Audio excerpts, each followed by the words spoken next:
इस कथा का आरंभ करने से पहले ये जानना जरूरी है कि आखिर चरवाक थे कौन। ऐसा माना जाता है कि चरवाक गुरु बृहस्पति के शिष्य थे। उनका दर्शन लोकायत दर्शन के रूप में भी जाना जाता है।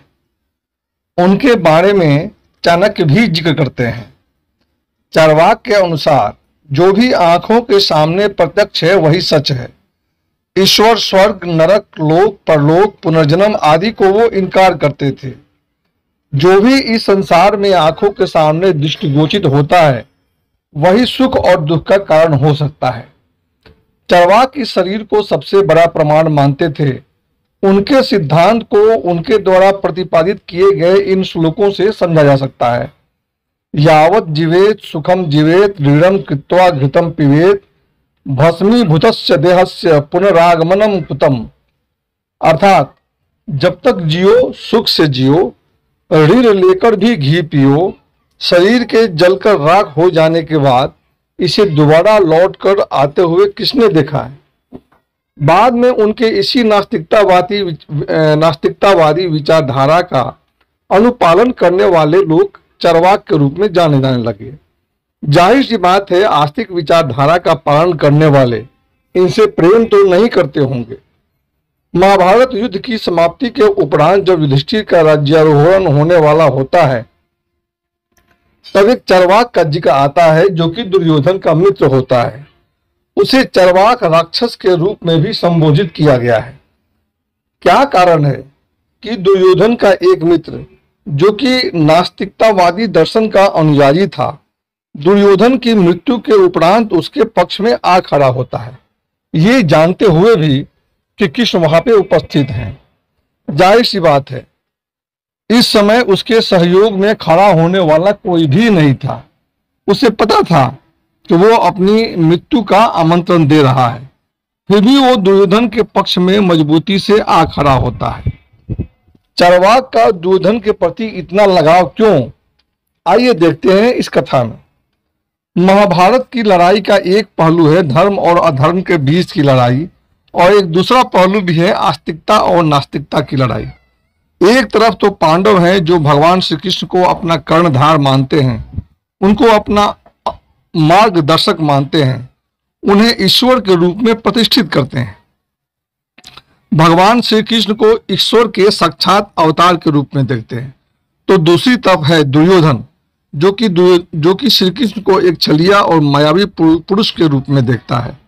दुर्योधन ने श्री कृष्ण को भगवान के अवतार के रूप में कभी भी स्वीकार नहीं किया। शायद दुर्योधन भी कहीं न कहीं नास्तिकतावादी विचारधारा का समर्थक था। इसी कारण तो अपनी जान की बाजी लगाकर चरवाक उसके समर्थन में भरी सभा में युधिष्ठिर को ललकारता है।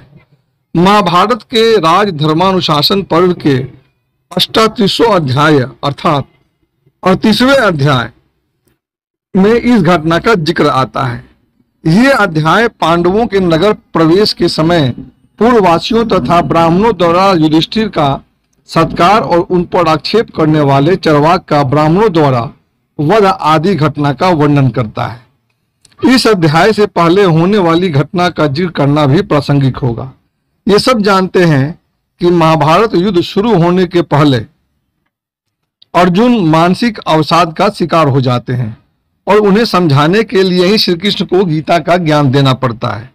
गीता का उपदेश सुनने के बाद ही अर्जुन युद्ध कर पाए।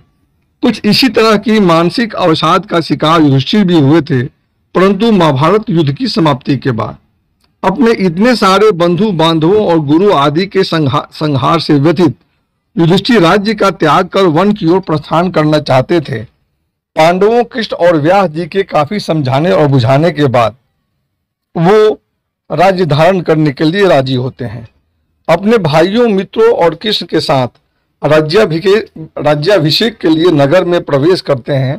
फिर देखते हैं क्या होता है।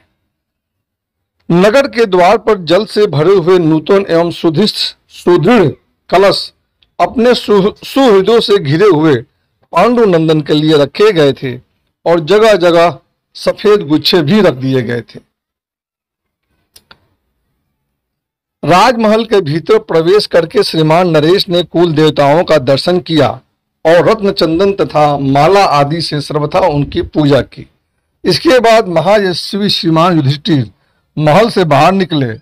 वहां उन्हें बहुत से ब्राह्मण दिखाई दिए जो हाथ में मंगल द्रव्य लिए खड़े थे। यहाँ पे हम देखते हैं कि युधिष्ठिर के स्वागत के लिए सारा ब्राह्मण समाज वहां खड़ा था और उनकी अपेक्षा के अनुरूप ही युधिष्ठिर कुल देवताओं की पूजा करते हुए अपनी आस्तिकतावादी प्रवृत्ति को परिलक्षित करते हैं। जब सब ब्राह्मण चुपचाप खड़े हो गए तब ब्राह्मण का वेश बनाकर आया हुआ चरवाक नामक राक्षस राजा युधिष्ठिर से कुछ कहने को उद्यत हुआ। वो दुर्योधन का मित्र था। उसने सन्यासी ब्राह्मण के वेश में अपने को छिपा रखा था। उसके हाथ में अक्षमाला थी और मस्तक पर शिखा। उसने त्रिदंड धारण कर रखा था। वो बड़ा ढीठ और निर्भय था। राजेंद्र, तपस्या और नियमों में रहने वाले और आशीर्वाद देने को इच्छुक उस सब ब्राह्मणों से, जिनकी संख्या हजारों से भी अधिक थी, घिरा हुआ वह दुष्ट राक्षस महात्मा पांडवों का विनाश चाहता था। उसने उन सब ब्राह्मणों से अनुमति लिए बिना ही युधिष्ठिर से कहा। राजेंद्र, चरवाक बोला, राजन, ये सब ब्राह्मण मुझ पर अपनी बात कहने का भार रखकर मेरे द्वारा ही तुमसे कह रहे हैं। कुंती नंदन, तुम अपने भाई बंधुओं का वध करने वाले एक दुष्ट राजा हो। तुम्हें धिक्कार है। ऐसे पुरुष के जीवन से क्या लाभ? इस प्रकार यह बंधु बांधवों का विनाश करके गुरुजनों की हत्या करवाकर तो तुम्हारा मर जाना ही अच्छा है, जीवित रहना नहीं। तो ये जो चरवाक है उसने अपने आप को उन पांडवों का रिप्रेजेंटेटिव घोषित कर उसने कहा कि सारे ब्राह्मण हैं, मेरे द्वारा ही अपनी बात कहला रहे हैं और इन ब्राह्मणों के अनुसार चूंकि तुमने अपने बंधु बांधवों की हत्या की है इसलिए तुम्हारा मर जाना ही उचित है। यहाँ पे दुर्योधन के मित्र चरवाक का जिक्र आता है जिसे ब्राह्मणों ने राक्षस कहा है। इसका मतलब ये निकाला जा सकता है कि आस्तिकतावादी संस्कृति पर प्रहार करने वाले पुरुष को ही ब्राह्मण उस चरवाक को राक्षस के नाम से पुकारते थे। देखने वाली बात यह है कि ना तो रावण की तरह दुर्योधन की आस्था शिवजी में है और ना ही अर्जुन की तरह वह शिवजी की तपस्या करता है। ये अलग बात है कि वो श्री कृष्ण के पास एक बार सहायता मांगने जरूर पहुंचता है, परंतु वो भी सैन्य शक्ति की विवर्धन के लिए। यहाँ पे उसकी राजनीतिक और कूटनीतिक चपलता दिखाई पड़ती है, ना कि कृष्ण के प्रति किसी भक्ति का भाव। भीम और दुर्योधन दोनों ही पूरे महाभारत में दुर्योधन श्री कृष्ण को एक राजनीतिक और कूटनीतिक के रूप में ही देखता है। दुर्योधन को भक्ति पर नहीं बल्कि स्वयं की बुझाओं पर विश्वास है। वो बहुत अभ्यास करता है, इसी कारण वो श्री कृष्ण के बड़े भाई बलराम का प्रिय शिष्य बनता है।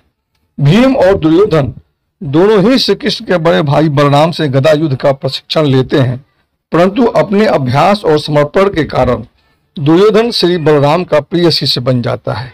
ये बलराम का दुर्योधन के प्रति प्रेम ही था कि वो महाभारत के युद्ध में किसी भी पक्ष का साथ नहीं देते हैं। श्री कृष्ण भी दुर्योधन के इस अभ्यासी व्यक्तित्व के प्रति भीम को बार बार सावधान करते रहते हैं। कुल मिलाकर ये कहा जा सकता है कि दुर्योधन को तो अपनी भुजा और शक्ति पर विश्वास था, न कि भक्ति और आस्तिकता पर। दुर्योधन नास्तिक हो न हो, परंतु आस्तिक तो कतई नहीं था। इस संसार को ही सच मानने वाला, इस संसार के लिए ही लड़ने वाला, स्वर्ग या नरक, ईश्वर या तथाकथित ईश्वर के प्रति प्रकोप से नहीं डरने वाला एक निर्भीक पुरुष था। दुर्योधन की तरह ही वह चरवाक भी निर्भीक था, तभी तो भरी सभा में युधिष्ठिर को अपने बंधु बांधवों की हत्या का भागी ठहराकर दुत्कार सका। यहाँ देखने वाली बात यह है कि महाभारत युद्ध के उस अंतिम चरण में चरवाक की सहायता करने वाला कोई नहीं था। उसे जरूर ज्ञात होगा कि पांडव जिसे भगवान मानते हैं वो श्री कृष्ण भी उसी सभा में मौजूद होंगे। इसके बावजूद वो घबराता नहीं है और बिना किसी भय के युधिष्ठिर को भरी सभा में दुत्कारता है। तत्पश्चात युधिष्ठिर ने कहा, ब्राह्मणों, मैं आपके चरणों में प्रणाम करके विनीत भाव से यह प्रार्थना करता हूँ कि आप लोग मुझ पर प्रसन्न हों। इस समय मुझ पर सब ओर से भारी विपत्ति आ पड़ी है, अतः आप लोग मुझे धिक्कार न दें। तो ब्राह्मण बोलते हैं, धर्मात्मन, यह दुर्योधन का मित्र चरवाक नाम का राक्षस है, जो सन्यासी के रूप में यहाँ आकर उसका हित चाहता है। हम लोग आपसे कुछ नहीं कहते हैं, आपका इस तरह का भय दूर हो जाना चाहिए। हम आशीर्वाद देते हैं कि भाइयों सहित आपको कल्याण की प्राप्ति हो। वैशंपायन जी कहते हैं, जन्मेजय, तदंतर क्रोध से आतुर हुए उन सभी शुद्धात्मा ब्राह्मणों ने उस परात्मा राक्षस को बहुत फटकारा और अपने हुंकारों से उसे नष्ट कर दिया। ब्रह्मवादी महात्माओं के तेज से दग्ध होकर वो राक्षस गिर पड़ा, मानो इंद्र के वज्र से जलकर कोई अहंकार युक्त वृक्ष धराशायी हो गया हो। ऊपर के श्लोक 33 से श्लोक 36 में लिखित घटनाओं से ये साफ दिखाई पड़ता है कि उस चरवाक का आरोप इतना तीक्ष्ण था कि दुर्योधन की युधिष्ठिर घबरा जाते हैं। युधिष्ठिर को चरवाक के चुभते हुए आरोपों का कोई उत्तर नहीं सूझता और वो ब्राह्मणों से निवेदन करने लगते हैं कि जिस प्रकार यह चरवाक मुझे धिक्कार रहा है, उस प्रकार उन्हें धिक्कारा न जाए। और फिर ब्राह्मणों ने मिलकर उस चरवाक को बहुत फटकारा और अपने हुंकार से नष्ट कर दिया। एक तरफ विजेता राजा और एक तरफ हारे हुए मृत राजा दुर्योधन की तरफ से प्रश्न उठाता वो चरवाक। आखिर युधिष्ठिर उसके प्रश्नों का उत्तर क्यों नहीं देते? आखिर अपनी आंखों के सामने उस अन्याय को क्यों होने दिया, जब अनगिनत ब्राह्मण एक साथ मिलकर उस अकेले निहत्थे चरवाक का वध कर देते हैं। जिस धर्म की रक्षा के लिए महाभारत युद्ध लड़ा गया, उस धर्म की तिलांजलि देकर युधिष्ठिर का राज्याभिषेक होता है। दरअसल महाभारत की लड़ाई आस्तिकतावादी और नास्तिकतावादी भौतिक प्रवृत्ति के बीच की लड़ाई है। आस्तिकतावादी संस्कृति अधर्म का आचरण करके भी नास्तिकतावादी संस्कृति को दबाना चाहती थी और वास्तव में इसे दबाया गया भी। युधिष्ठिर के राज्यारोहण के दिन अनगिनत ब्राह्मणों द्वारा एक अकेले नास्तिक चरवाक का अनैतिक तरीके से वध कर देना और क्या साबित करता है? तो दोस्तों, ये थी वो घटना जहाँ पे इस चरवाक का वर्णन आता है महाभारत के अंतिम क्षणों में, जबकि युधिष्ठिर का राज्याभिषेक होता है। तो ये थी कहानी चरवाक महाभारत का, और आप लोगों ने सुना, इसके लिए धन्यवाद दोस्तों, धन्यवाद।